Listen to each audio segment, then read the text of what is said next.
Eli, well, thank you very much for this interview. I would like to start with something you said yesterday. Well, you were speaking about pitching an original script to a studio. How hard this is, given that we're in the era of remakes, of franchises, but this is an original script. How hard is that for you as a director? Well, making an original movie is not difficult. Mm-hmm. Making an original movie and getting someone to release it in a cinema is extremely difficult because they only want to make, it's so expensive and there's so much competition now mm-hmm. from other movies and from social media and YouTube and your phone and ticker. That's where people are. So they feel like it has to be some big thing with special effects or a horror movie. Thankfully, horror movies, you can still get originals that will do well.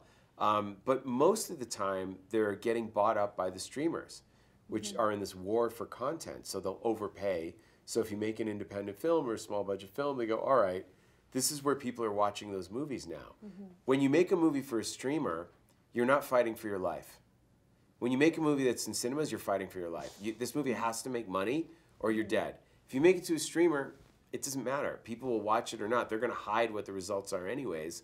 And I'm not saying that's good or bad. It's just but I don't think people always make their best movies for a streamer. I think that the streamers buy movies and have been an incredible supporter of independent cinema. Maybe there's a movie that wouldn't get a release normally, but if you're making a movie for a streamer, you don't have the pressure of it has to do well at the box office. And there's something about box office pressure that turns it into a diamond and that says, this has to be better than every other movie that's at the theater, no matter what genre, or I'm going to die. You need that to make a great film. Do you think that after many years of horror movies, the youth are more mature, are more aware of what to do in a horror movie? Oh yeah, you can't write characters that are stupid or that haven't seen horror movies. That doesn't work. In a world post-Scream, every kid in your movie has seen every horror movie. So they can't be idiots. They can do idiotic things in the way teenagers do them, because they can't control their emotions, or they want to do something on a dare, or they want to show off in front of their friends and be an idiot.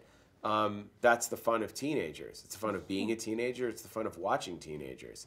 But the way they act, they have to be smart. They have to be aware. Perfect. Of course, also speaking about the genre and the slasher and the blood and everything, we live in a society that is pretty violent. So do you think that now it's harder to impress the audiences with this type of movies? I think that there's a lot of competition on TV.